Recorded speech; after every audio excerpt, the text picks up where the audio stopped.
Next topic, self-rescue. Why are we talking about self-rescue in wilderness medicine?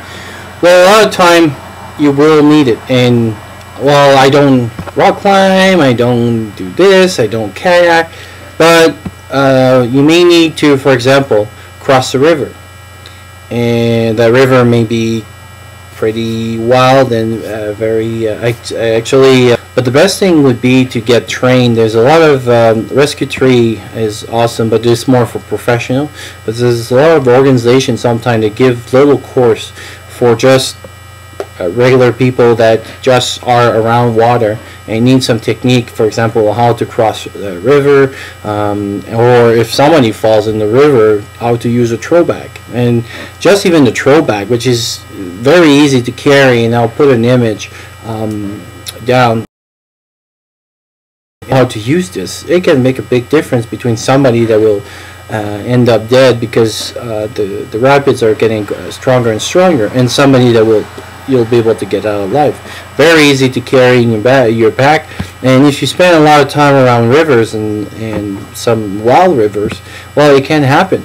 I mean, you know, you need to go grab some water for whatever reason, or you need to cross over and slip, and there you go in the river. So a lot of time those courses are pretty good, and they're like 1 day, 2 days, and you don't need, obviously you don't need to take the, like, again, you don't need to take the professional one. There are like $900, $1,000 bucks, but there is some course for like just runners that likes to run around waters and stuff, and what to carry, and they're like 4 hours, 5 hours. So I would encourage you to kind of look around your area and do some of those courses. They're very good, as well as know a little bit of mechanics, ropes, because they can be helpful, not only just to do rescue, but to understand a little bit about ropes. You can help on helping somebody else getting out, or even if you have a hard time to get somewhere, you could pull your backpack, and understand the mechanics of 4-to-1s, 2-to-1s, and things like that can be helpful. So that's why I'm going to recommend two books for this, and actually 3 books, but the first one is this one, The Esoteric Guide to Read, a book that suddenly now you can go on a glacier and travel. But there is some good information on there, and it's pretty well it's kind of funny done. It's done by Climbing Magazine, so very well done. People around, and like, you know, things that they should have done and didn't do. And I mean, you know, like, even if you're not on a glacier, but you know, a low angle little hill, and sometimes low angle is even harder than high angle rescue, because you have like you have trees and you have bushes and everything, and you have to pull the person up, and it just rolled down, right? So it's kind of good information to know. The other ones, I don't have them with me.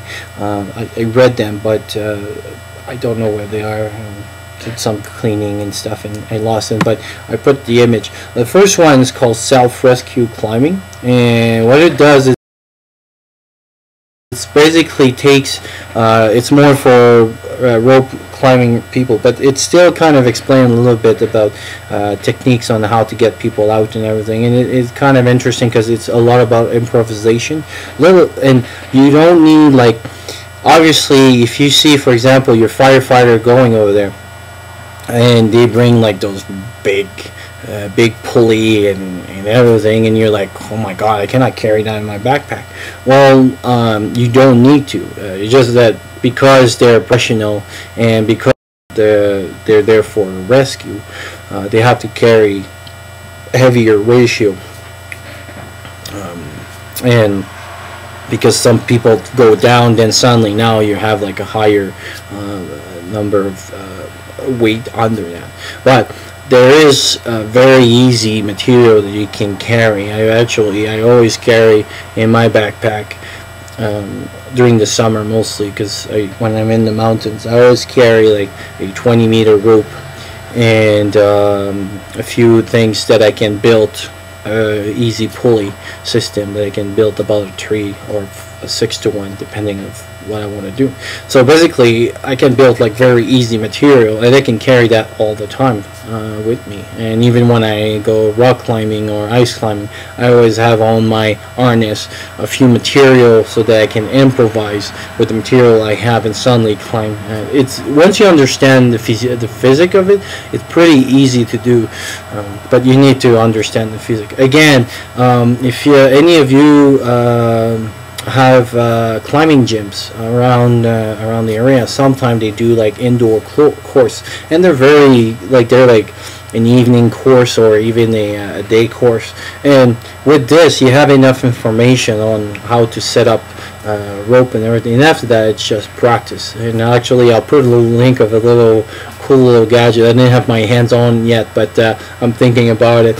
And it's how to practice some rescue systems, and it's by Rescue 3, and it's pretty cool.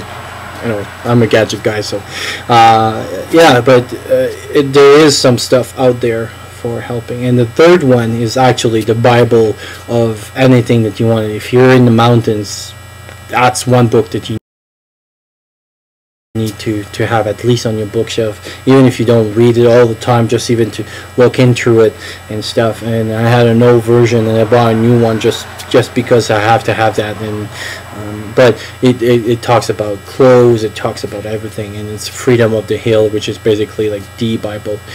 So those are the 3 that I would recommend just to start. And again, not saying that after you read those books suddenly now you're an expert in rescue, but to understand a few nuts and everything, I think it can be useful to have in your arsenal, just like as starting a fire for me, like